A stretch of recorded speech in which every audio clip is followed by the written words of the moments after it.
Good day to you all.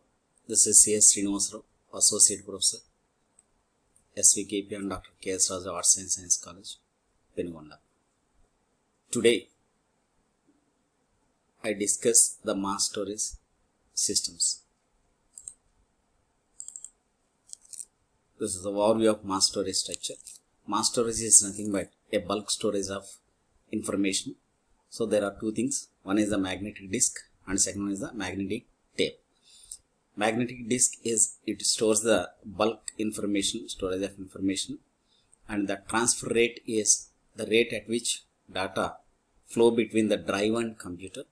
The disks can be removable. Whereas the magnetic tape, this is relatively permanent and holds a large quantities of data. Generally, we use the magnetic tape for the backup information.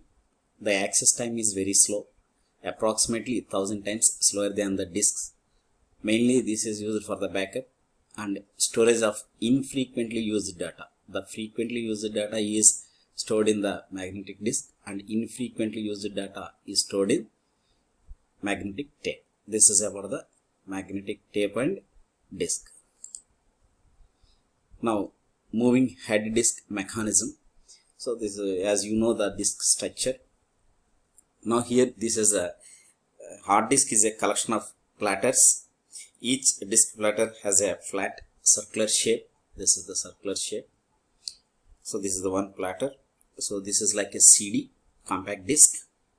So the common platter diameter range is from 1.8 to 5.25 inches.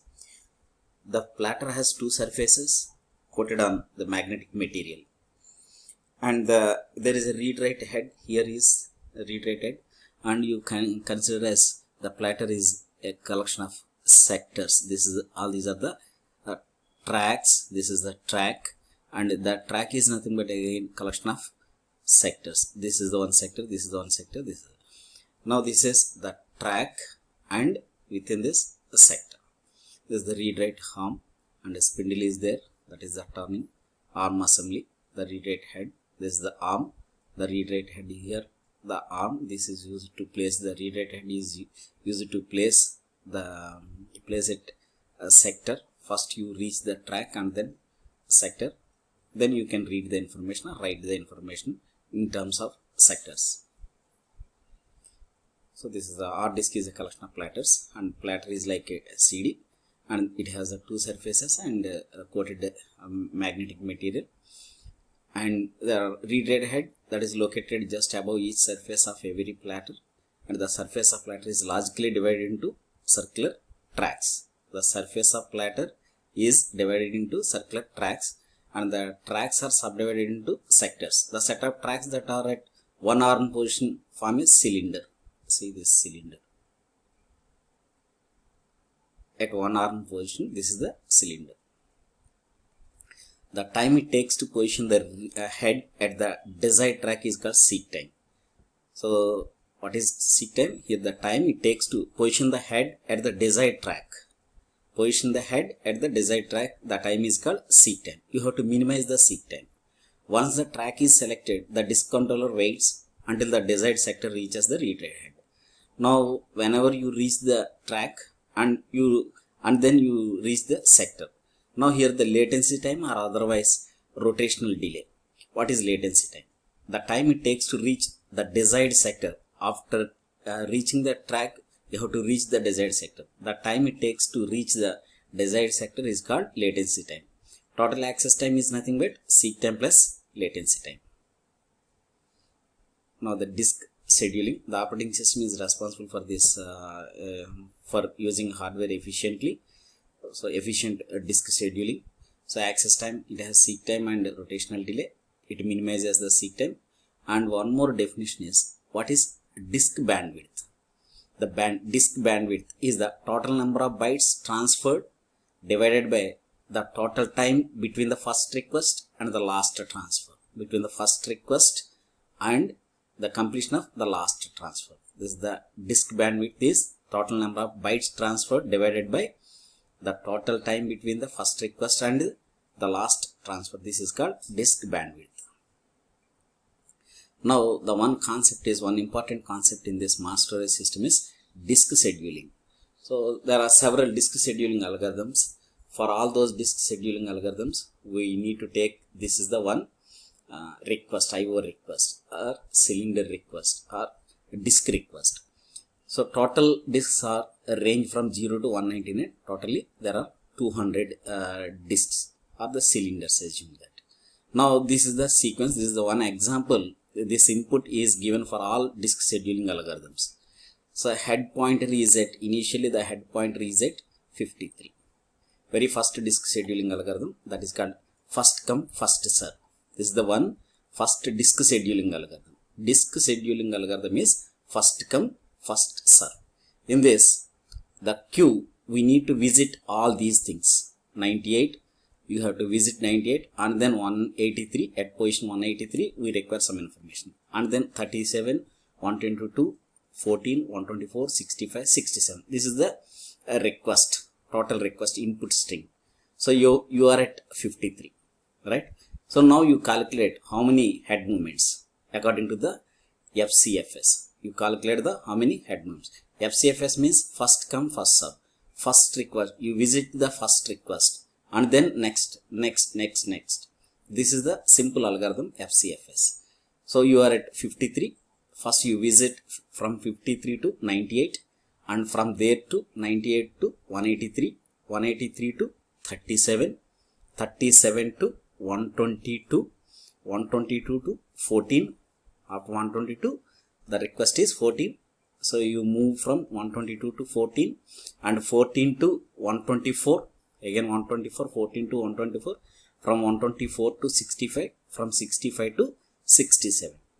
So let us assume like you are traveling like from Penugonda to Vipparu, Vipparu to Tanuku, and then Tanuku to Marteru, Marteru to Peravali, Peravali to again Palakollu, Palakollu to Peravali, Peravali to Ainupparu, Eletpadu. Like, let us assume this is the one travel, right? So how total, calculate the total number of cylinders or head movements. You are started at 53, visit 98. What is the difference between this? 98 total head movements is equal to sum of 98 minus 53 plus 183 minus 98 plus 183 minus 37 plus 122 minus 37 plus 122 minus 14 plus 124 minus 14 plus 124 minus 53, 65 plus 67 minus 65. Sum of all these things, you will get the 640 cylinders. This is the total head movement. This is the final result according to FCFS. FCFS means first come first serve. You started at 53 and moved from 53 to 98, then 183, after that 37, 122, 14, 124, 65 and 67. Your path is like this. This is about the FCFS. Second disk scheduling algorithm is shortest seek time first. Shortest seek time first. Seek time first. This is. It selects the request with the minimum seek time from the current head position. You are at some position, from there to which one is the very close to you. So you visit for the particular request. So SSTF scheduling is a form of SJF scheduling in CPU scheduling. May cause starvation of some request. Some requests may cause the starvation, still waiting. So total number of head movements. What is the path of this according to SSTF? SSTF means shortest seek time first. So the same input string. You are at 53. For 53, which one is the close? 53, 65 is close. Now you are at 65. What is the close for the 65? 67. Now you are at 67. Now which one is the close request from 67? Maybe 37. 67 minus 37, or otherwise 67 minus 98. Which one is the close? 37. So you move from 67 to 37. For 37, the close is 14. Because simply difference. 37 minus 14 value is less than 37 minus 98, right? The 98 minus 37. So which one is the less value? So that is the 37 minus 14 is the less value. You visit the 14 from 14 to 98. From 98 the close value is 122. From 122 to 124 is the close, the shortest seek time. From 124 to 183. This is the path. According to this, again you calculate the head movements. That may be 236. How to calculate this? 53, 65 minus 53 plus 67 minus 65 plus 67 minus 37 plus 37 minus 14 plus 98 minus 14 plus 122 minus 98 plus 124 minus 122 plus 183 minus 124. This is the total head movements according to SSTF, shortest seek time first. Now third algorithm is the scan algorithm. The disk arm started at one end of the disk and moves towards the other end. You are started at one end, so you move to the other end. Once you reach the other end, again you reverse it. So while moving to the one end, you service all the requests until it gets to the other end of the disk, where the head movement is reversed, the servicing continues. So simply the scan algorithm is sometimes like elevator or like a lift. So lift can move from one end to other end and from there to reverse. So in both directions it performs the request. So this is the simple scan algorithm or otherwise elevator algorithm. Scan algorithm or elevator algorithm.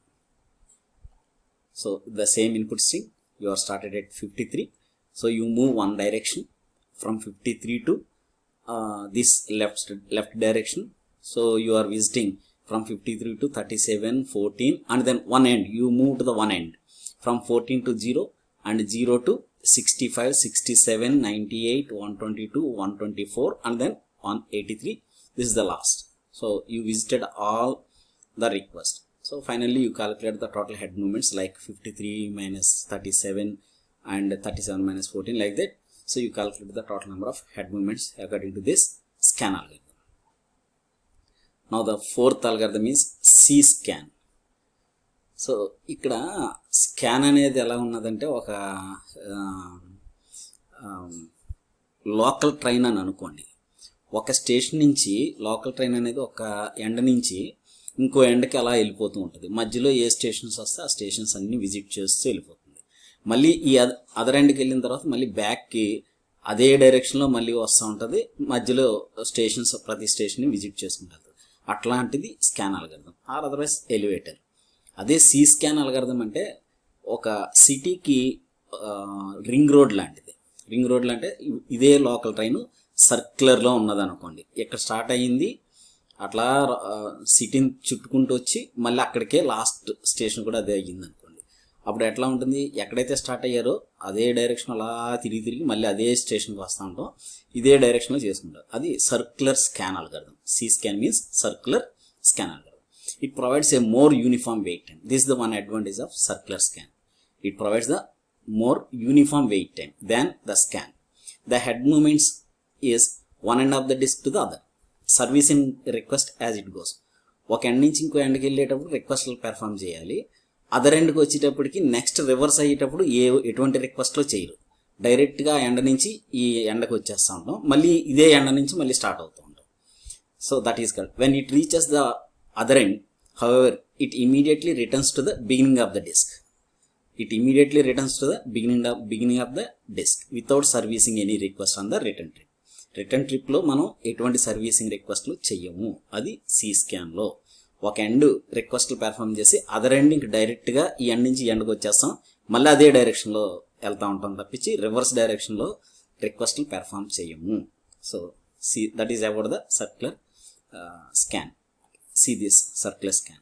You are at 53, you visited 98, 65, 67, 98. This is the direction 98, 122, 124, 183. You go to the other end 199, the last station, and coming to the other end reverse direction without any request performing. So you move to the 0 and then perform 14, 37 lastly. There is no request performing in this reverse direction. This is called circular scan. Thank you. Thank you very much. I will explain the remaining algorithms in the next video. Thank you.